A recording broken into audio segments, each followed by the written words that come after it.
very, very premature to suggest these are the lines for opening night against the Montreal Canadiens. It's very early in camp. They haven't even played a game as we record this. But Bertuzzi, Matthews, Marner, Nyes, Tavares, Lafferty on the second line, Yarncroke, Nylander, Domi, Gregor, Kampf, and Reeves, then Riley, Brody, McCabe, Klingberg, Giordano, Liljegren. We're not really shocked at the back end. But what sticks out for you? For me, it has to be Sam Lafferty as your second line right winger. I'm just not sure that's going to stick, Rosie. Yeah, that was me too. I didn't have him picked in the top 6. It looks a little funny up there. I do understand spreading it out and giving yourself depth in the top 9 there by having the top 3 lines capable. I don't love absolutely leaning on your top 6. And then if things aren't going well, you're kind of up the creek.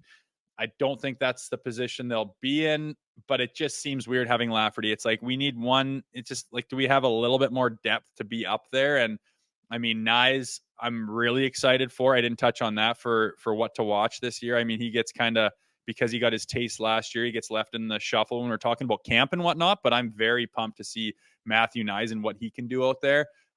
If Lafferty, he's going to have to step it up if you want him to be a top 6 player with these guys and all these guns. And if you want a guy like Willie Nylander to be down in the bottom 6, it just looks funny. It doesn't seem like it's a fit that makes sense to have Sam Lafferty on the top 6 of this powerhouse forward group. Yeah. But they're going to try it out. Time will tell. Guys step up sometimes. Guys find magic with those players. You think of the guys who have played with the top of the league guys, the Sidney Crosbys and the McDavids, and their careers get made by getting a chance with those guys and saying, wow, I fit with these guys. I understand what he's doing out there, and I can be there to facilitate what he does. And they just rack points up and find chemistry. So obviously they're looking for that. Whether it works out or not, we'll find out. Yeah, to be fair, I mean, the lines aren't as distinguished, I should say, as they were 15 years ago. Like the Tavares line, it's all about deployment, utilization. I would imagine the Nylander line would probably get more 5-on-5. Like, not to say Tavares is not the same player, but he's still like the best point per game player in the league. It seems like every year you know what you're going to get from John Tavares, but I wouldn't line the lines. To me, that, you know, what really sticks out from these trios are the fact that there's like no distinguished like checking line. And I know lots change. You look at some of the winning teams from the past, but there's not that one line where you're like, this line can go out there and shut down the opposition. It's changed a lot. I don't mind the look. As I mentioned, I think there comes a time where Nylander's back on the wing, or maybe Nylander's the center and Tavares is the winger. But this is the time to experiment at the very least.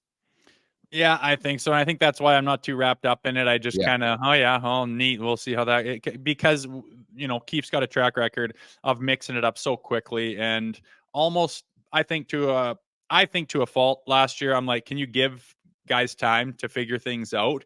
I mean, maybe you're looking for lightning in a bottle, but that doesn't just happen every time you throw lines against a whiteboard and say, go do this. And then if it doesn't happen that day, you got to mix it up again. Hopefully he gives some time to figure these guys out. Hopefully he's talking to them as well, saying, where do you think you fit? How do you like this? And sometimes in a private conversation with the coach, you're like, I just don't know what the guy's doing out there. I just can't guess where he's going to be. And I just can't rely that he's going to be there in this situation. Like a guy that you love playing with, that you have that chemistry with, you get to a point where you just know you get into a jam, boom, you hit this spot on the ice and you know your support is there because he knows where you're at and you think the same way. And sometimes guys think differently and there's that little bit of friction and maybe no one wants to say it out loud. But as long as you keep the communication open with those top end players and the coaches, I think you'll be able to find something that works.